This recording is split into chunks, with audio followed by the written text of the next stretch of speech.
네, 안녕하세요. 주린이 친구들. 주식하는 전산쟁이 주공TV의 주식공무원입니다.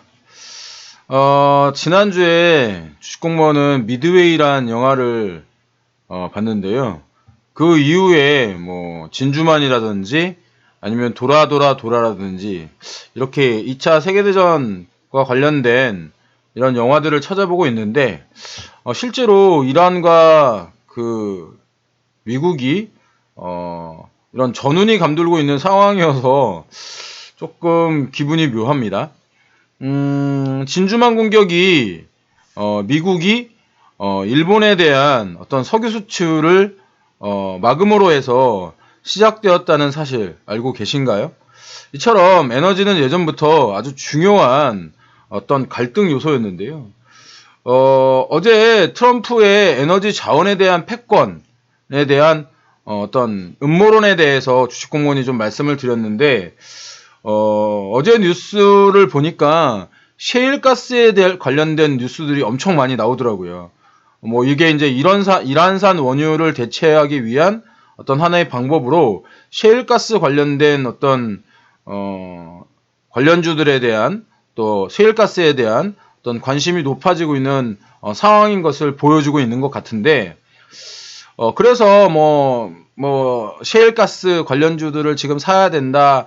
우리나라가, 미국의 셰일가스 어떤 수입에 관련해서 막대한 투자를 할 것이다. 이런 찌라시들이 굉장히 많이 나오고 있어요. 물론 그 중에는 맞는 내용도 있고, 생각해보면 당연히 그럴싸합니다.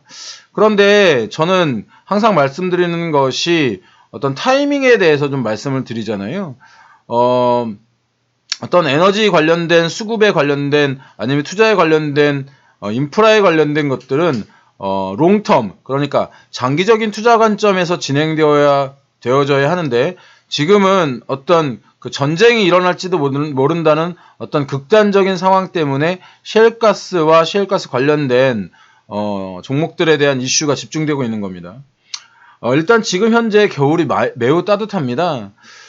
셰일가스를 비롯한 어떤 천연가스들의 주 어떤 목적은 전력을 생산하는 데 있습니다. 그러니까 전력을 생산하는데 굉장히 많은 셰일가스 등의 어떤 천연가스들이 사용된다는 거죠. 그런데 이 전력을 가장 많이 소비하는 것이 뭐냐면 주택들의 어떤 에너지, 난방에 관련된 그 내용입니다. 그런데 지금 현재 날씨가 우리나라도 그렇고 미국도 그렇고 평년에 비해서 조금 따뜻하거나 평년 기온 수준인 겁니다. 그렇기 때문에 이런 어떤 셰일가스라든가 천연가스의 어떤 수요가 크게 늘지 못하고 있습니다. 그래서 이 천연가스라든가 셰일가스의 소비가 좀 늘어야만 셰일가스의 가격이 오르고 재고도 감소되는 이런 어떤 효과가 있는데, 지금 현재는 그렇지 못하다는 겁니다. 그렇기 때문에 셰일가스 등 남아도는 가스를 일부러 태우는 플레어링이 이 플레어링 양이 지금 최대치를 기록하고 있고, 실제로 그 천연가스 선물 가격도 높은 가격이 아닌 낮은 가격대에 형성이 되고 있는 사실인 겁니다.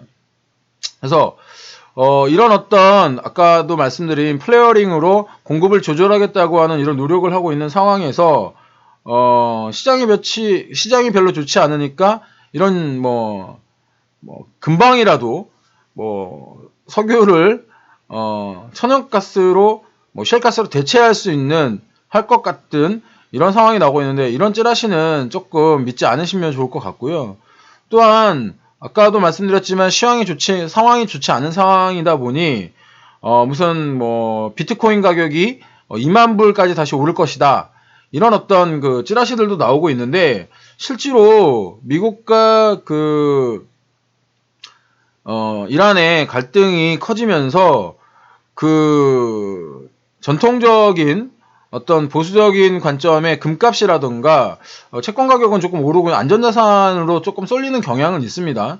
그런데 가상화폐 수요가 엄청나게 늘어나서 이런 종목들이 엄청나게 올라갈 것이다 라고 하는 찌라시들도 나오고 있는데, 어저께도 제가 장중에 확인시켜 드렸다시피 지금 비트코인 가격은 약 860만원에서 크게 움직이고 있지 않은 모습을 보이고, 제가 이 글을 쓰기 전에도 방금 전에도 확인을 했는데 역시 860만원 가격대를 유지하고 있는 그런 모습을 보이고 있습니다.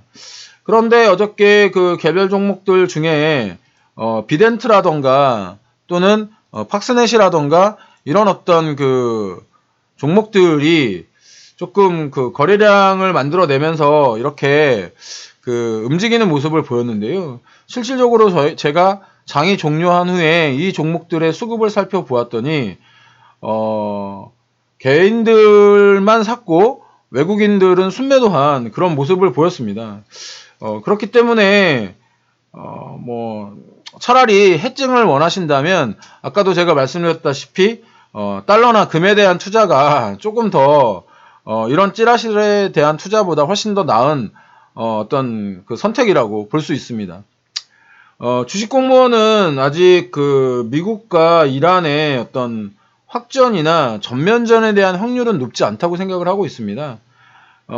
그 이유는 현재 그 이란의 상황이 경제적으로나 군사적으로나 미국을 압도할 수 있는 상황이 아니고요. 그래서 이란도 어떤 전면적이라기보다는 어떤 게릴라전, 뭐 예를 들어서 뭐 사이버 테러전을 한다던가 이런 것들을 얘기를 하고 있지 않습니까? 그리고 두 번째는 트럼프 역시 대선을 앞두고 있기 때문에 어떤 전면전, 지금과 같은 어떤 뭐 숙청이라던가 이런 정도까지는 어떤 국내 시각을 해외로 돌리기 위해서 진행하겠지만 전면전을 진행하기에는 좀 부담스럽습니다. 그리고 영국, 독일 등 이런 우방들도 지금 현재 미국의 편을 들고 있기 때문에 이란이 어떤 움직일 수 있는 어떤 그런 그 스탯이 좀 작다고 이렇게 볼 수 있겠죠. 다만 지금 현재 미국 시장 같은 경우에는 주가가 많이 올라가 있는 상황에서 또 우리나라 시장 같은 경우에는 그 배당락 이후에 실제로 기관 투자자들이 차익 실현을 하고 싶은 어떤 욕구가 있는 상황입니다. 근데 지금 시장이 조금 안정화되어 있지 않기 때문에 기관 투자자들이 어떤 차익 실현을 하고 있는 그런 모습으로 우리나라 증시가 조금 주춤하고 있는 그런 모습을 보이는데요. 실제로 외국인 투자자들은 이런 기관 투자자들의 어떤 물량을 개인 투자자들과 함께 받아내는 그런 모습을 보이고 있습니다. 시장이 어려울수록 개인 투자자들은 심리적으로 위축이 됩니다. 내 종목이 떨어지면 금세 다른 종목을 기웃거리죠. 야, 이 종목 뭐 올라갈 거 없나? 내 종목 팔고 더 살 거 없나? 그런데 뭐 그러지 마시길 바랍니다. 절대. 왜 그러냐면 시장이 어렵다는 것은 여러분만 어려운 것이 아니고 전체 시장 참여자들이 어려운 것입니다. 그렇게 되면은 늘 말씀드리다시피 약한 투자자들이 자신의 종목을 먼저 매도하고 나갑니다. 근데 그 종목들이 지금 현재 미국 시장처럼 고점에 있을 때 걱정을 하라고 하라고 말씀드렸지, 이 종목 자체가 저점 부분에 있는데 이제 지쳐서 나가는 거거든요. 실제로 그 지쳐서 개인들이 나간 종목에 다시 꽃이 피는 이런 경우들이 많습니다. 그렇기 때문에 이렇게 어려운 상황에서는 누가 버티느냐에 달려있기 때문에 여러분들 본인의 투자를 믿으시고 최대한 잘 버티시길 바랍니다. 미국 시장 어저께 이란발 충격을 어느 정도 뒤로 하고 강보합으로 마감을 했는데, 이게 시장이 처음에는 밑으로 시작에는 약하게 시작했지만 오후에 이렇게 거의 회복하는 이런 모습을 보여주었거든요. 우리 시장도 뭐 기술적 반등이든 뭐 어떤 미국 시장을 조금 따라갔으면 하는 그런 기대를 해보겠습니다. 주식공무원도 도와줄 테니까 오늘도 따박따박 수익 한번 내보시기 바랍니다. 주식공무원 채널 구독, 추천, 좋아요, 알람 설정까지 부탁드리고요. 궁금하신 거 있으면 댓글로 달아주시면 친절하게 댓글 드리도록 하겠습니다. 오늘 하루도 성공 투자 시기를 기원드리면서 객관적으로 시장을 바라보는 눈, 주식공무원과 함께 키워가세요. 지금까지 주린이 친구들의 영원한 동반자 따박따박 수익률의 주식공무원이었습니다. 빠이빠이 짜이짠.